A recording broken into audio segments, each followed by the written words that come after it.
Welcome to Genesis School of English Grammar and Literature. Children, we are going to discuss today a very important chapter of your syllabus, Poets and Pancakes. Poets you understand very well, and Pancakes was the brand name of some makeup material.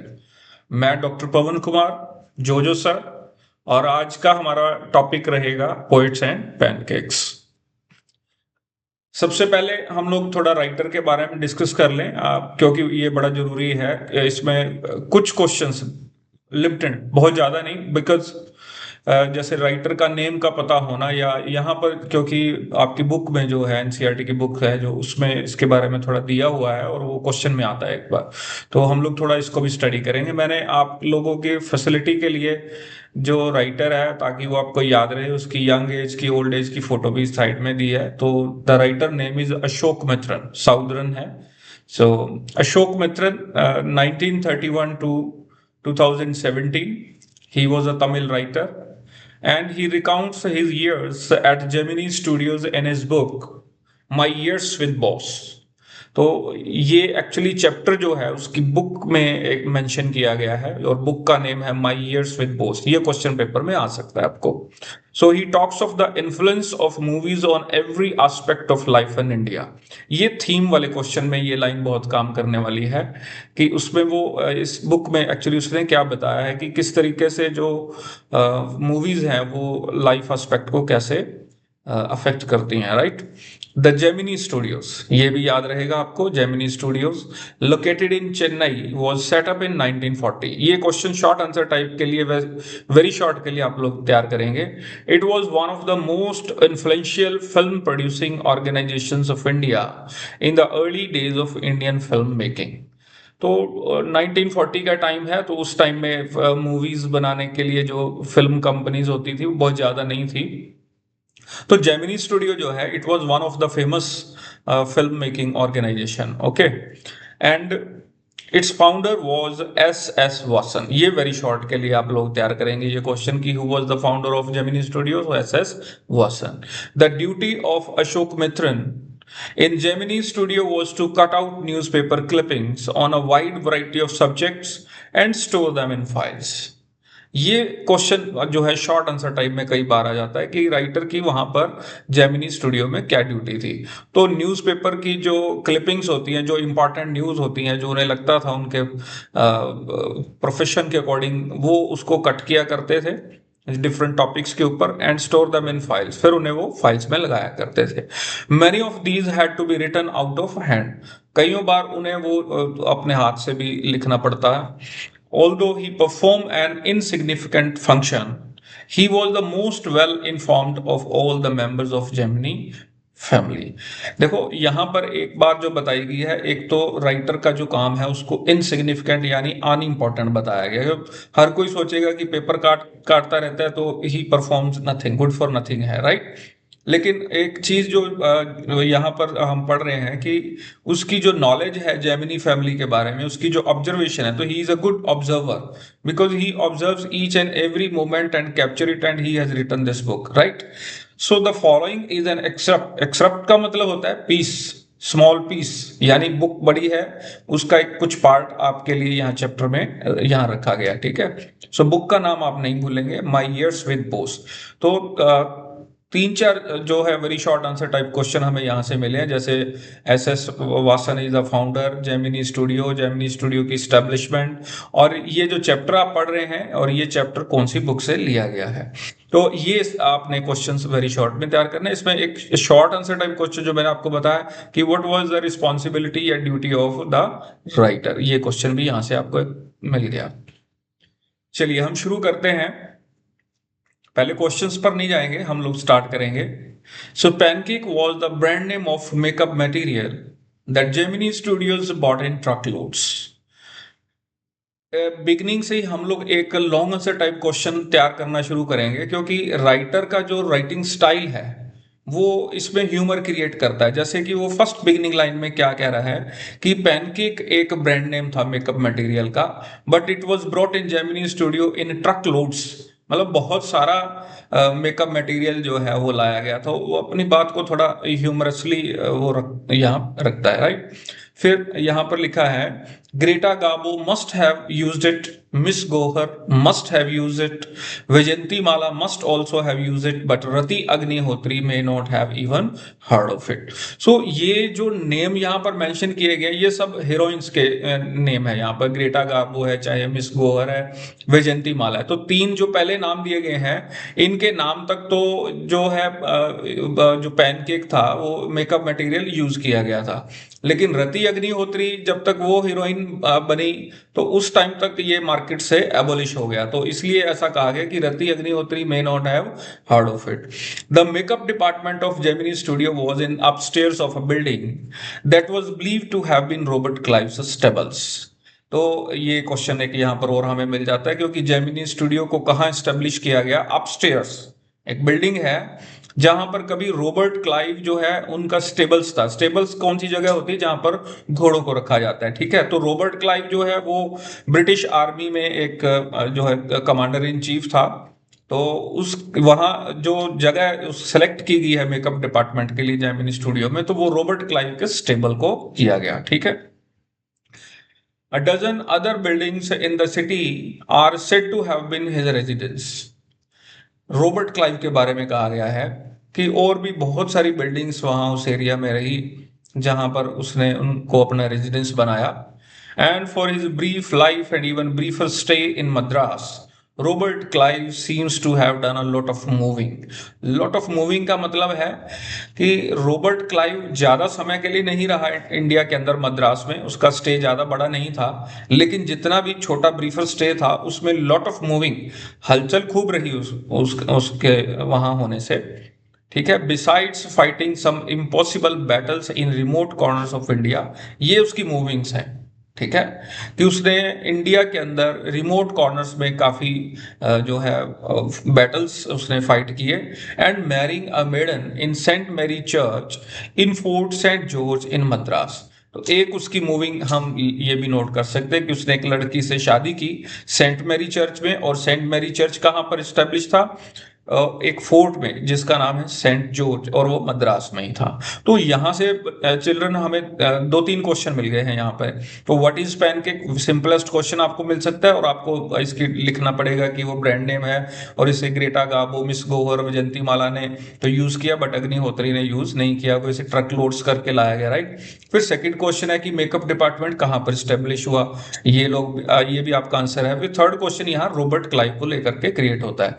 तो वो दोनों तीनों question मैंने आपको यहाँ पर ऊपर पहले ही दे रखे हैं। What is pancake, where was the makeup department of Gemini studio establish, and what did Robert Clive do in India, whom and where was he married.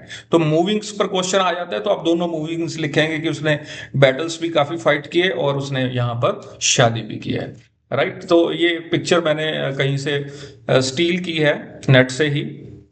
तो एक तरीके से हम आइडिया लगा सकते हैं कि यहाँ पर एक ये मेकअप रूम है और यहाँ पर हीरोइंस बैठी हैं, और पैनकेक का काफी सारा मटेरियल देख रहे हो आप, ट्रक लोड्स का वो इसको आप लोग देख रहे हो कैसे बहुत सारे बॉक्सेस यहाँ पर पड़े हुए हैं। ओके, चलिए नेक्स्ट जो हम इस पे पढ़ रहे हैं, नेक्स्ट पार्ट जो है, the makeup room had the look of hair cutting saloon with lights at all angles, around half a dozen large mirrors। तो मेकअप रूम जो था वो दिखने में कैसा लगता है, हेयर कटिंग जहां पर की जाती है उस तरीके का जो सैलून होता है उस तरीके का था। बहुत सारी लाइट्स हैं वहां पर, डिफरेंट एंगल्स पर लगाई गई हैं, और half a dozen large mirrors, और करीब आधा दर्जन वहां पर मिरर्स भी हैं। So they were all incandescent lights, so you can imagine the fiery misery of those subjected to makeup। ये लाइन बड़ी इंपॉर्टेंट है। एक तो इसमें इनकैंडिसेंट वर्ड का मीनिंग हमें पता होना चाहिए। यहाँ उन लाइट्स की बात की गई, इनकैंडिसेंट लाइट्स का मीनिंग क्या है, which produce too much heat and temperature, right. फिर इसमें एक फ्रेज आप पढ़ रहे हैं, फायरी मिजरी। सो फायरी से मतलब लाइक फायर, और मिजरी जो है वो पेन को कहा जाता है। तो पेपर में बड़ा इंपॉर्टेंट क्वेश्चन आता है यहाँ पर कि फायरी मिजरी क्यों कहा गया है, राइट। अब जो भी पर्सन वहां पर मेकअप रूम में बैठता है और इतनी सारी इनकैंडिसेंट लाइट्स के बीच में बैठेगा, जो जहां पर बहुत हीट और टेम्परेचर रहता है, तो उसके लिए वहां पर बैठ करके मेकअप कराना जो है वो किसी आग में बैठने जैसा नहीं है, तो it is very painful, right. तो इसलिए राइटर ने यहाँ कहा है कि आप इमेजिन कर सकते हैं कि वहां पर मेकअप कराना कितना मुश्किल काम था और फायरी मिजरी के जैसा था, जैसे कि आग में बैठने जैसा। तो इतनी सारी लाइट्स के बीच में मेकअप होता था, right. So the makeup department was first headed by a Bengali who became too big for the studio and left. आप ध्यान देंगे कि सबसे पहले मेकअप डिपार्टमेंट को किसने चलाया। यहाँ जेमिनी स्टूडियो की बात नहीं हो रही, कई बार बच्चे कंफ्यूज होते हैं। मेकअप डिपार्टमेंट सबसे पहले किसने हेड किया? बंगाली ने, ठीक है। उसने कुछ टाइम काम किया एंड लेफ्ट, वो चला गया। ही वाज सक्सीडेड बाय अ महाराष्ट्रियन। देखो ये सीक्वेंस आपको याद रखना पड़ेगा। ही वाज सक्सीडेड बाय अ महाराष्ट्रियन, उसके बाद कोई महाराष्ट्रियन आए। हु वाज असिस्टेड बाय अ धारवा कनेडिगा। तो उनके साथ एक उनको हेल्प करने के लिए जो थे वो धारवाड़ कनेडिगा थे। फिर an Andhrian, a Madras Indian Christian, an Anglo Burmese and the usual local Tamils, ऐसे करके एक पूरा ग्रुप हो जाता है। तो बंगाली के बाद महाराष्ट्रियन, ये सब आपको अपना कोई फॉर्मूला बनाना पड़ेगा। इनके फर्स्ट लेटर लेकर के आप बना सकते हैं, जैसे बंगाली का बी ले लिया, महाराष्ट्रियन का एम ले लिया, तो बी एम हो गया। फिर डी के हो गया, B M D K, A M Andhrian, Madras Indian Christian, क्योंकि ये क्वेश्चन इंपॉर्टेंट होने वाला है आगे। सो इस तरीके से इनके फर्स्ट लेटर से आप कुछ फॉर्मूला बना लीजिएगा ताकि ये आप सीक्वेंस में सही ढंग से लिख सकें। तो मेकअप डिपार्टमेंट में इतने सारे डिफरेंट स्टेट्स के लोग यहाँ पर काम कर रहे हैं। All this shows that there was a great deal of national integration long before AIR and Doordarshan began broadcasting programs on national integration। AIR से मतलब होता है बेटे ऑल इंडिया रेडियो, और दूरदर्शन आपको पता ही है सबको, ठीक है। तो राइटर यहाँ पर ये कहना चाहता है कि अभी शायद तक दूरदर्शन पर या ऑल इंडिया रेडियो पर नेशनल इंटीग्रेशन को लेकर के अभी तक एडवर्टाइजमेंट या उस पर प्रोग्राम आना शुरू नहीं हुआ था, लेकिन तब तक जेमिनी स्टूडियो का जो मेकअप डिपार्टमेंट है उन्होंने नेशनल इंटीग्रेशन का एग्जांपल सेट कर दिया था। ये बात थोड़ी सी समझने की है बस। कैसे? क्योंकि नेशनल इंटीग्रेशन का मैटर क्या है, वो जब सभी स्टेट्स मिलके कहीं जो है दिखाई देती हैं। तो यहाँ पर मेकअप डिपार्टमेंट में आप देख रहे हो कि महाराष्ट्रियन भी है, बंगाली भी है, आंध्रियन भी है, मद्रासियन भी है, क्रिश्चियन भी है, ठीक है, बर्मीज, एंग्लो बर्मीज, ऐसे बहुत सारे लोग मिलके चला रहे। So it becomes a matter of national integration. तो राइटर जो है वो इस बात पर एम्फेसाइज करता है कि जेमिनी स्टूडियो का जो मेकअप डिपार्टमेंट है वो नेशनल इंटीग्रेशन का एक सुटेबल एग्जाम्पल था। और हालांकि अभी दूरदर्शन पर भी तरीके के प्रोग्राम शुरू नहीं हुए थे, लेकिन वहां देखा जा सकता था ये, right. This gang of nationally integrated makeup man. अब यहाँ ये गैंग पे कई बार वेरी शॉर्ट में क्वेश्चन आता है कि ये गैंग, क्वेश्चन भी आ सकता है गैंग क्यों कहा गया है। पहले तो यहाँ पर क्वेश्चन वेरी शॉर्ट में ये आता है कि लिटरेरी डिवाइस कौन सी है। अब गैंग किसको कहा गया? मेकअप डिपार्टमेंट के जितने भी लोग काम करने वाले उनको यहाँ पर गैंग कहा गया, ठीक है। तो this gang of nationally integrated makeup man could turn any decent looking person into hideous crimson hued monster. तो मॉन्स्टर का मीनिंग डेविल होता है, ह्यूड का मतलब कलर्ड होता है, क्रिम्सन बहुत सारी क्रीम्स लगी हों, तो हाइडियस का मतलब रहता है अगली। तो अब देखो बात को समझना है, यहाँ पर राइटर बड़े अच्छे ढंग से अपनी बात कह रहा है। राइटर कहता है कि मेकअप डिपार्टमेंट के जो लोग थे या जो गैंग था उनकी इतनी अच्छी स्किल थी कि एक अच्छा भला डिसेंट लुकिंग पर्सन जो दिखने वाला था उसके ऊपर वो इतना सारा वो मेकअप लगा सकते थे कि वो फिर उसको चाहे जो है मॉन्स्टर में कन्वर्ट किया जा सकता था। आगे की लाइन जैसे कि with the help of truck loads of pancake and number of other locally made potions and lotions. यहाँ मैटर इंपॉर्टेंट समझने का देखो क्या है कि ये गैंग अपने काम में कितना परफेक्ट है, कि जिस तरीके का सीन है, जैसा अकॉर्डिंगली मेकअप की रिक्वायरमेंट है, कि वो अपने काम में इतने परफेक्ट थे कि वो किसी भी अच्छे भले आदमी को कन्वर्ट कर सकते थे एक मॉन्स्टर में। सिर्फ वो जो डिफरेंट टाइप का जो लोशन पोशन वो मेकअप मटेरियल अप्लाई करके वो ऐसा कर सकते थे। तो ह्यूमरसली आप जो ह्यूमर का क्वेश्चन लॉन्ग आंसर टाइप हम लोग करते हैं उसमें इस तरीके के पॉइंट्स वहां पर काम करेंगे, जैसे कि मेकअप डिपार्टमेंट के लोगों को गैंग कहना और फिर ये कहना डिसेंट लुकिंग पर्सन को मॉन्स्टर में कन्वर्ट कर सकते थे। तो एक बड़े अच्छे ढंग से वो जहां उनकी तारीफ कर रहा है, उनको अप्रिशिएट कर रहा है, वहां एक हमें पढ़ने में फनी भी लगता है, तो फन लगता है यहाँ पर, ठीक है। तो आप दो क्वेश्चन को जो जहां जहां जैसी रिक्वायरमेंट होगी ऐसे पॉइंट्स आप लोग वहां पर देंगे। So those were the days of mainly indoor shooting and only 5% of film was out shot outdoors, ठीक है। तो ये क्लियर ही है हमें। देखो पहले के टाइम में एक हीरोइन जो है अपना पूरा का पूरा गाना एक पेड़ के नीचे खड़े खड़े गा लिया करती थी, सैया बेकरार है, राइट। तो लेकिन आज जो अगर एक सॉन्ग की भी बात की जाए तो एक सॉन्ग में न जाने जो है प्रोड्यूसर डायरेक्टर कितने कंट्रीज की सैर आपको करवा सकते हैं। तो अब जो लगता है रेशो बिल्कुल शायद उलट मिलेगा देखने को। पहले शूटिंग इंडोर जो ज्यादा थी और आउटडोर 5% थी, अब मुझे लगता है कि इंडोर शूटिंग शायद 5% ही रह गई होगी, बाकी की सारी शूटिंग जो है वो बाहर होती है। तो ये भी एक बड़ा अच्छा जो है आपका जो है लॉन्ग कंपोजिशंस में आपके आर्टिकल सॉरी उसमें हाँ आर्टिकल राइटिंग में या लेटर राइटिंग में इस तरीके के कंपोजिशन में आपको इस तरीके का टॉपिक आ सकता है कि इंडोर शूटिंग आउटडोर शूटिंग में क्या डिफरेंस रहता है, और ये सब इस तरीके से रेलेवेंट क्वेश्चंस वहां आ सकते हैं कंपोजिशन में। I suppose the sets and studio lights needed the girls and boys to be made to look ugly in order to look presentable in the movie. Writer कहता है कि वहां पर जो सेट्स हैं या स्टूडियो की जो लाइट्स हैं, जो वहां गर्ल्स बॉयज जो काम करते हैं, तो वो जैसे ही मूवी को जैसा सीन चाहिए और उसके अकॉर्डिंग वो उनको तैयार करने का स्किल उनके पास था। यहाँ पे ध्यान देंगे कि राइटर ने यूज किया है टू लुक अगली। मैंने पहले ही कहा कि वो अपनी हर बात को जैसे बिगिनिंग में ट्रक लोड्स में पैनकेक मटेरियल को लाना और फिर यहाँ इनको गैंग कहना, और यहाँ ये कहना कि वो उनको अगली बना सकते थे, तो एक्चुअली अगली बनाने की बात नहीं कह रहा है राइटर।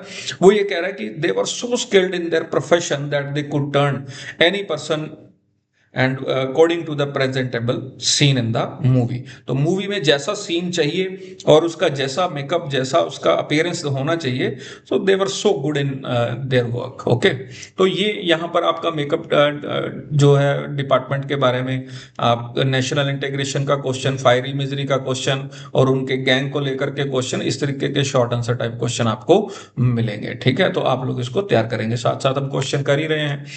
और फिर हम आगे बढ़ते हैं तो हमें वो बता रहे हैं writer, a strict hierarchy was maintained in the makeup department. तो पहली लाइन से क्वेश्चन आपको मिलेगा कि हायरार्की से पहले तो मीनिंग पता होना चाहिए, हायरार्की से मीनिंग क्या है। हायरार्की का मीनिंग होता है ऑर्डर, स्टेप बाय स्टेप, जैसे हमारी सीढ़ियां होती हैं, पहले स्टेप फर्स्ट आता है फिर सेकंड में से थर्ड, ऐसे ही मेकअप डिपार्टमेंट के अंदर एक हायरार्की है, एक ऑर्डर है। ऐसे नहीं है कि कोई भी कुछ भी करने लग जाएगा, ऐसा कुछ नहीं था। तो ये क्वेश्चन भी आता है कि what type of hierarchy was maintained in the makeup department. तो यहां पर क्या है देखते हैं। The chief makeup man made the chief actor and actress अगली। देखो अगली वर्ड फिर यूज किया, हालांकि अगली बनाने की बात नहीं की गई है, according to the presentable scene of the movie, जैसे सीन की रिक्वायरमेंट है वैसे। तो जो मेन जो मेकअप मैन रहता है वहां पर मेकअप डिपार्टमेंट में, वो मेन हीरो हीरोइन को तैयार करता है, ठीक है, मेन एक्टर एक्ट्रेस को तैयार करता है, right. His senior assistant the second hero and heroine. जो सीनियर असिस्टेंट है वो सेकंड जो सब्सिडायरी हीरो हीरोइन होते हैं उनको तैयार करता है। The junior assistant the main comedian and so fourth. और फिर जो दूसरा असिस्टेंट होता है उसका काम होता है कॉमेडियन को और बाकी और कोई कैरेक्टर्स हैं उनको सीन के अकॉर्डिंग तैयार करना। तो आप ये हायरार्की है, ये एक ऑर्डर है कि चीफ मेकअप मैन जो है मेन हीरो हीरोइन को तैयार करेगा, जो सीनियर असिस्टेंट है वो सेकंड हीरो हीरोइन को तैयार करेगा, और जूनियर असिस्टेंट जो है वो कॉमेडियन को और बाकी लोगों को तैयार करता है, ठीक है। The players who played the crowd were the responsibility of the office boy. यहाँ थोड़ा एक पर्सन हमें और इंट्रोड्यूस हो रहा है, ऑफिस बॉय। एक वहां पर ऑफिस बॉय है जिसका काम होता है कि क्राउड को सीन के अकॉर्डिंग तैयार करना, ठीक है, वो क्राउड का मेकअप करता है, राइट। ब्रैकेट में लिखा है even the makeup department of Gemini studio had an office boy. तो जेमिनी स्टूडियो के पास भी एक ऑफिस बॉय था। On the days when there was a crowd shooting जब क्राउड शूटिंग के दिन होते थे, you could see him mixing his paint in a giant vessel, giant मतलब लार्ज। तो आप देख सकते थे कि किस तरीके से ऑफिस बॉय एक बड़े से बर्तन में रंग को घोल लेता है and slapping it on the crowd players, तो पूरी क्राउड के ऊपर वो स्लैप कर देता है, ऐसे पोत देता है उनके मुंह के ऊपर, right. The idea was to close every pore on the surface of the face in the process of applying makeup. बस उसका, अब देखो अपनी बात को फिर ह्यूमरसली राइटर ने कहा है कि ऑफिस बॉय का काम क्या है, क्राउड के ऊपर रंग ऐसे लगाना कि कोई पोर बचना नहीं चाहिए, यानी कहीं से बिना रंग लगी हुई, बिना वो लोशन पोशन मेकअप की जो जगह है वो बचनी नहीं चाहिए, राइट। तो ह्यूमरसली कह रहा है, लेकिन आइडिया ये है कि ऑफिस बॉय की ड्यूटी होती है पूरी क्राउड को अच्छे से तैयार करना, right. So he wasn't exactly a boy. Writer फिर कहता है कि बॉय उसको जरूर कहा जाता है, लेकिन एक्चुअली में वो बॉय नहीं है। He was in his early 40s, करीब करीब उसकी एज 40s में रही है। So having entered the studio years ago in the hope of becoming a star actor, और वो स्टूडियो में जैसे कि जो लोग मूवीज में एक्टर बनने का, एक्टिंग का शौक रखते हैं, तो सभी स्टार बनने के लिए एक बार सोच के जाते हैं, राइट। वैसे ही ऑफिस बॉय भी स्टार एक्टर बनने आया था। यह लिखा है अ टॉप स्क्रीन राइटर, ये याद करना पड़ेगा बेटे आपको, ऑफिस बॉय को लेकर के बड़ा इंपॉर्टेंट क्वेश्चन आता है, ठीक है। He who was office boy and what were the responsibilities, right? या what was his responsibility, the why he had come to Gemini studio में आया क्यों था, तो ये आप उसमें लिखेंगे कि वो स्टार एक्टर बनने के लिए आया या टॉप स्क्रीन राइटर बनने के लिए आया, या लिखा है डायरेक्टर बनने का भी शौक था उसका, या लिरिक राइटर भी बन सकता था वो, and he was a bit of a poet. तो ये उसकी सारी करेक्टरिस्टिक्स के बारे में लिखा है, थोड़ा वो पोएट भी है।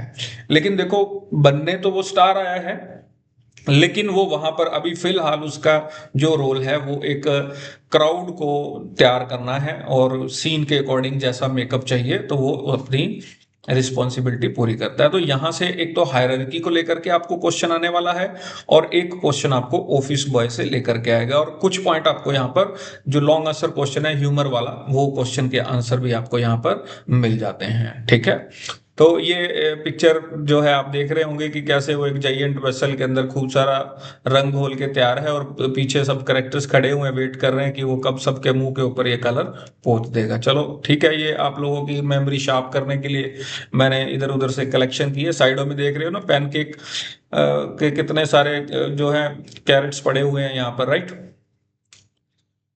चलिए अब यहाँ जो है राइटर कह रहा है, in those days I work in a cubicle, two whole sides of which were French windows. यहाँ पर आपको पहले आई पता होना चाहिए, हालांकि आई बिगिनिंग से ही है चैप्टर में। तो आई यहाँ पर नरेटर है, राइटर है, वो अपनी बात बता रहा है। राइटर पर भी आपको शॉर्ट आंसर टाइप क्वेश्चन आएगा। मैंने पहले बिगनिंग में ही बताया था कि राइटर की क्या रिस्पॉन्सिबिलिटी थी, तो उसको लेकर के क्वेश्चन आता है। अब राइटर अब अपने बारे में थोड़ी और डिटेल हमें प्रोवाइड करता है कि उसका सिटिंग प्लेस कहाँ पर है, वो काम बैठ कर के कहाँ पर करता है। उसको एक क्यूबिकल, एक कोना दिया गया है बैठने के लिए, two whole sides of which were French windows. तो वहां पर जो है फ्रेंच विंडोज बनी हुई है। अब फ्रेंच विंडोज क्या होता है मैं बताऊं आपको। हालांकि राइटर ने ब्रैकेट में लिखा है I didn't know at that time they were called French Windows. Writer कहता है जब मैं वहां बैठता तब तक मुझे नहीं पता था कि वो फ्रेंच विंडोज है। देखो फ्रेंच विंडोज वो विंडोज होती हैं जहां से आप बाहर का नजारा देख सकते हैं, और या ये वो विंडोज होती हैं जो आपके जो है लॉन की ओर खुलती हैं, जो गार्डन की ओर खुलती हैं, तो उसको फ्रेंच विंडोज कहा जाता है, ठीक है। तो एक फ्रेंच लीव भी होती है, जो एम्प्लॉयज बिना अपने बॉस को बताए छुट्टी पर चले जाते हैं, तो उसको फ्रेंच लीव कहा जाता है। ये फ्रेंच विंडोज है, ओके। तो राइटर का सिटिंग प्लेस वो प्लेस था जहां पर फ्रेंच विंडोज थी। Seeing me sitting at my desk tearing up newspaper day in and day out, most people thought I was doing next to nothing। अब writer का काम आपको बताया, उसका काम क्या है कि पेपर फाड़ते रहना है, इंपॉर्टेंट आर्टिकल्स उसमें से निकालने हैं और उसे अपनी फाइलों में कलेक्ट करना है। तो राइटर कहता है कि ज्यादातर लोगों को यही लगता था कि नेक्स्ट टू नथिंग, मेरा कोई काम नहीं है वहां पर, मैं खाली बैठा रहता हूँ यहाँ, सब सबकी थिंकिंग उसके बारे में ऐसी थी, राइटर के बारे में। It's likely that the boss thought likewise too, writer को ये भी लगता है कि शायद बॉस के भी ऐसे ही थॉट्स होंगे उसके बारे में कि ये राइटर बेकार में यहाँ बैठा रहता है, कुछ काम नहीं करता। So anyone who felt I should be given some occupation would barge, barge का मतलब होता है एंटर करना, into my cubicle and deliver an extended lecture. अब ये लाइन समझने की बात है।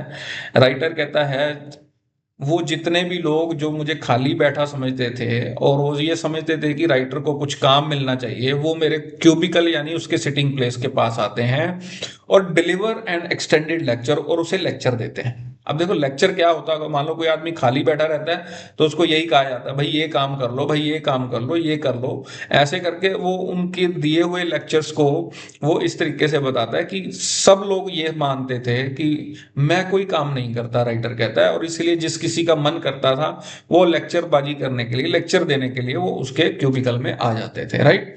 The office boy in the makeup department had decided I should B enlighten. Enlighten का मतलब है यहां पर अवेयरनेस से। जो मेकअप डिपार्टमेंट का ऑफिस बॉय है उसने भी शायद ये डिसाइड कर लिया था कि वो राइटर को अवेयर करवाए, एनलाइटन करवाए, किस बारे में, on how great literary talent was being allowed to go waste in a department fit only for barbers and perverts. ये लाइन समझने वाली है। देखो राइटर कह रहा है ऑफिस बॉय राइटर को आकर के बार बार ये बताता है कि हाउ ग्रेट लिटरेरी टैलेंट, यानी ऑफिस बॉय का जो लिटरेचर का टैलेंट है, जो उसके पोएट होने का टैलेंट है या वो लिरिक राइटर बनने के लिए आया था, वो जो उसका टैलेंट है was being allowed to go waste, वो वेस्ट हो रहा है। क्यों? क्योंकि वो वहां कलर कर रहा है, वो तो मेकअप किए जा रहा है क्राउड का, आया था वो एक्टर बनने के लिए, लिरिक राइटर बनने के लिए, राइट। वो वेस्ट हो रहा है और ये बात वो बार बार राइटर को बताता है, एनलाइटन करता है, ठीक है। और वो कहता है कि ये जो लोग हैं, कौन से लोग, इन अ डिपार्टमेंट फिट, जो मेकअप डिपार्टमेंट के लोग जो हैं, ओनली फॉर बाबर्स और परवर्ड्स। वो कहता है ये सिर्फ बाबर्स हैं और परवर्ड्स हैं। परवर्ड्स कौन लोग होते हैं? ये वो लोग होते हैं जो किसी को रास्ते से भटका देते हैं। ऑफिस बॉय ये समझता है कि मेकअप डिपार्टमेंट के लोगों ने उसके जो टैलेंट है, उसका जो लिटरेरी टैलेंट है, उसका यूज नहीं कर रहे बल्कि उसको रास्ते से भटका दिया है, और वो वहां बहुत सारे लोगों को, क्राउड को जो है वो स्लैपिंग करके जो वो सिर्फ उनका मेकअप किया जा रहा है। तो इस चीज की अवेयरनेस जो है वो चाहता है कि वो राइटर को भी पता होनी चाहिए, इसलिए वो जब कभी भी वो फ्री होता है तो वो राइटर के वहां पर क्यूबिकल में वो भी चला जाता है। Soon I was praying for crowd shooting all the time. अब कोई आकर के बार बार अपने प्रेज किए जाएगा, जो है तो self praise has no recommendation, ठीक है ना। अब बार बार ऑफिस बॉय आकर के कहेगा मेरे अंदर ये टैलेंट है, मेरे अंदर ये टैलेंट है, मैं ये कर सकता था, मैं वो कर सकता था, मेकअप डिपार्टमेंट के लोगों ने मेरा फ्यूचर खराब कर दिया, बार बार एक ही चीज आएगी तो वो फिर राइटर भी फेडअप हो जाता है उससे, राइट। तो राइटर फिर कहता है soon I was praying for crowd shooting, तो प्रे करता है हे भगवान क्राउड शूटिंग चलती रहे, क्योंकि क्राउड शूटिंग चलती रहेगी तो ये ऑफिस बॉय नहीं आएगा, ये अपने क्राउड को पेंट करने में बिजी रहेगा, right. So nothing short of it could save me from his epics. तो कोई भी ऐसी चीज नहीं थी जो राइटर को ऑफिस बॉय के एपिक्स, एपिक्स क्या होता है? लॉन्ग पोइट्री होती है। तो जानबूझ करके यहाँ मेटाफोरिकली लिटरेरी डिवाइस भी है, तो एक्चुअली में उसके जो एक्सटेंडेड लेक्चर्स को, ऑफिस बॉय के लेक्चर्स को यहाँ पर एपिक्स कहा गया है। राइटर कहता है उससे बचने का और कोई तरीका नहीं था, बस यही था कि क्राउड शूटिंग चलती रहेगी तो ऑफिस बॉय बिजी रहेगा और वो मेरे पास नहीं आएगा दिमाग खाने के लिए, राइट। तो in all instances of frustration, तो इस फ्रस्ट्रेशन के इस सारे माहौल में, इसमें जो है राइटर कहता है you will always find the anger directed towards a single person. इस सारी फ्रस्ट्रेशन में राइटर कहता है कि जो गुस्सा था सारा वो एक आदमी पर निकलता था, ओपनली और कॉवर्टली। कई बार सरेआम गुस्सा दिखा दिया जाता था, कॉवर्टली का मतलब होता है हिडन, कभी छुपके से उस गुस्से को किया जाता था। And this man of the makeup department, यहां दिस मैन किसको कहा गया? यहां ऑफिस बॉय को कहा गया, right. This man of the makeup department was convinced, office boy यानी मेकअप डिपार्टमेंट का जो ऑफिस बॉय है वो कन्विंस्ड है इस चीज say that all his whose ठीक है, वूज जो जितने भी उसके दुख हैं, पेन है, राइट। इग्नोमनी, इग्नोमनी होता है इंसल्ट, ठीक है, वो उसकी भी जो जितनी भी इंसल्ट हो रही है वहां पर जेमिनी स्टूडियो में मेकअप डिपार्टमेंट है, एंड नेग्लेक्ट, और उसे जो इग्नोर किया जा रहा है, उसके टैलेंट को पहचाना नहीं जा रहा, उन सारी चीजों के लिए जिम्मेदार एक ही पर्सन है, ड्यू टू कोटमंगलम सुब्बू। तो वो यहाँ पर उस पर्सन का नाम गिनाता है। यानी कि जो राइटर ने यहाँ एपिक्स की बात की है, तो ऑफिस बॉय बार बार राइटर के पास जाकर के सिर्फ यही बात बताना चाहता है कि मैं बड़ा टैलेंटेड हूं, लेकिन मेरे टैलेंट का यहाँ यूज नहीं किया जा रहा, मुझे यहाँ पर गलत काम में लगा रखा है, और मुझे यहाँ मेकअप करवाया जा रहा है क्राउड का, और इन सारी चीजों के लिए अल्टीमेटली वो अपना एंगर समटाइम ओपनली समटाइम कॉवर्टली वो इसके लिए कोटमंगलम सुब्बू साहब को दोषी ठहराता है। तो इस तरीके से देखो, हमने बिगिनिंग में पैनकेक के बारे में पढ़ा, फिर रॉबर्ट क्लाइव के बारे में पढ़ा, राइट। तो रॉबर्ट क्लाइव के बाद हम मेकअप डिपार्टमेंट के अंदर incandescent lights, fiery misery, national integration का एग्जांपल, फिर उनको गैंग कहा गया, ठीक है, और फिर उसके अंदर एक हायरार्की, फिर ऑफिस बॉय को लेकर के क्वेश्चन आया, और फिर हमने ये पढ़ा कि किस तरीके से राइटर का वहां पर क्या ड्यूटी है, उसका जो है सिटिंग प्लेस क्या है, और फिर एक जो हमें डिस्कशन यहाँ से देखने को मिली कि अल्टीमेटली ऑफिस बॉय अपनी सारी जो इंसल्ट्स हैं या अपनी जो उसकी अनसक्सेसफुलनेस है उसके लिए वो किसको जिम्मेदार ठहराता है, वो है कोटमंगलम सुब्बू।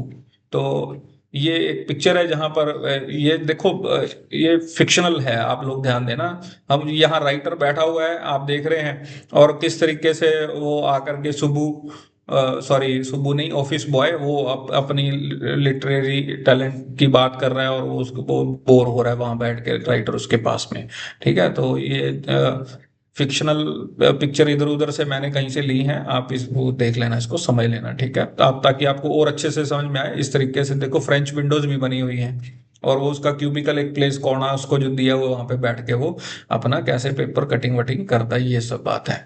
तो इसके साथ ही मैं पोएट्स पैनकेक्स, मैंने वीडियो ज़्यादा बड़ा नहीं बनाया, क्योंकि मैंने पिछली बार एक वीडियो बनाया तो उसमें बच्चों ने कहा कि सर थोड़ा छोटा वीडियो होना चाहिए, तो मैंने इस चैप्टर के 4-5 पार्ट किए हैं, तो हम लोग एक एक पार्ट को, जैसे इसमें मेकअप डिपार्टमेंट इंपॉर्टेंट था, तो thank you for this video. And कोई प्रेशर नहीं है आपके ऊपर कोई लाइक करने का, सब्सक्राइब करने का, आई जस्ट वांट कि आप लोग सीखें, और सीख करके अपना बढ़िया से एग्जाम दें। तो मेरे नोट्स भी अवेलेबल रहेंगे, यहाँ पर QR कोड भी दिया गया है, या यहाँ पर टेलीग्राम चैनल का लिंक भी है। Okay, thank you everybody.